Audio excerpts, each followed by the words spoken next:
Our next question comes from Dickinson, North Dakota. Dustin Monkey, the managing editor of the Dickinson Press. What can be done on a federal level to alleviate cost of living and housing costs in western North Dakota oil patch cities? George Sinner, you go first. I don't know that the federal government can do a lot, and here's why. I have been across this state visiting with many people. I was in Dickinson and Williston. In Williston, I met with some folks from a trailer court. In that trailer court, there were several elderly people who were being priced out of their homes. The on that trailer court was going from $300 a month to $850.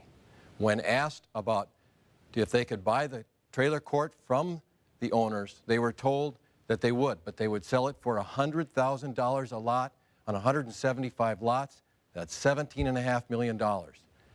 This is a matter where we need to get resources from the state level to help these people. The federal government has programs, but I don't think this is any place for the state or the federal government to go really in and do anything about this issue. Mr. Seaman. I think that this is obviously a state issue. You can't rely on the federal government to handle what's going on locally up in the oil patch. We need our state leaders to do what they can to help try and solve some of the problems that people up there are facing. Obviously, it's a fluid market. Things are changing quickly. Prices are swaying. Prices are going up. Prices are going down. Some people are cashing out. Some people are buying in, trying to make more. It's one of the issues and the side issues that come along with what's happening up there, and it's unheard of success that's happening. And the best thing we can do is get our local and state leaders together to try and come up with a plan to help alleviate some of the problems that the people up there are suffering from as far as those costs go. Mr. Cramer. Yeah, thanks for the question. A very important point. There is not a lot the federal government can do or should do, but there are some things, and George referred to some of the programs, community development block grant programs, several HUD or housing programs that allow for low-cost loans and loan guarantees and things that the federal officials in the state and state officials utilize for the development of affordable housing, as an example. But a rising tide lifts all boats, but it doesn't lift them all at the same time, and we're learning that for sure. And the federal government needs to come and be involved, certainly in providing additional resources for highway infrastructure and other infrastructure that is the government's role. But when it comes to the housing side, I think the federal government can play a supportive role with the state and the local communities. That's what we've tried to do, and we've been able to steer a number of funds toward the Bakken region that are existing programs that our state and local officials are used to dealing with, and hopefully we can continue to grow that, because frankly the federal government does very well by western North Dakota. The rebuttal from Mr. Sinner. Well, I think all of us basically agree there isn't much the federal government can really do. Kevin is right. They do have federal block grants and other programs that will help some of these situations.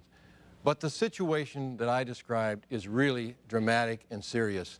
And when people get priced out of their homes because of this development that they've lived in for 30, 40 years, it's a real serious problem. And I went and met with those folks and heard elderly women crying at the meeting because they're losing their homes. And I think it's a very serious problem. Our next question has become a hot button issue in the state of North Dakota, especially in the oil patch out west.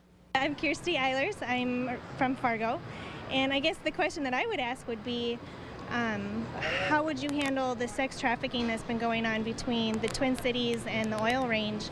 With having little kids, I'm just concerned that, you know, when we're at the mall or that sort of thing, like keeping them close, I don't want my kids snatched, whatever, what sort of things they're doing to try to keep that under control and keep on top of it. Mr. Seaman, you have the first shot at this question. Well, the first thing that pops into my mind when we're talking about this issue is the best possible way that we could help deter crime of this nature is on the local level. And that's going to require local sheriffs, local law enforcement, police departments, getting to know their communities, the people in them, as best as they possibly can, finding out where this kind of activity is happening, and being sure to be on patrol to keep an eye on this type of thing. You know, if you try and have a state or a federal control over an issue like this, I just don't see it as being effective as local control, because the local officers know who's in their community, who looks like an outcast, who shouldn't be in their community. They can keep their ears to the ground, they can hear the stories, and they can try and solve this problem through proper law enforcement on a local level. Kevin Cramer.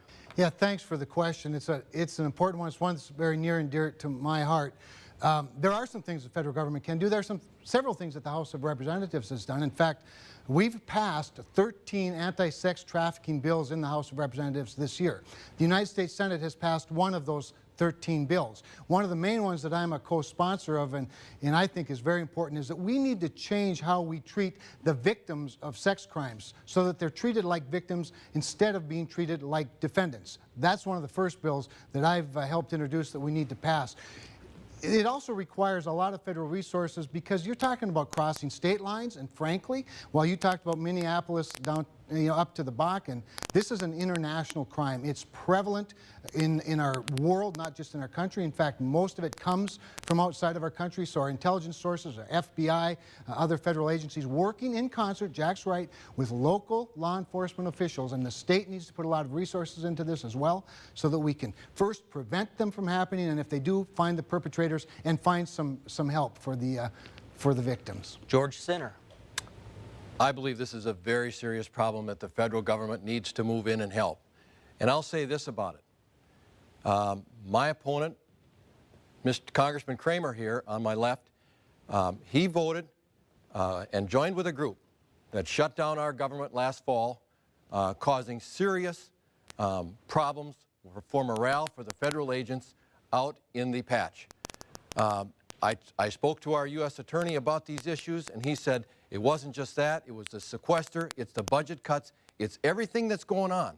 And we need to stick with our federal agents and give them the money they need to address this issue.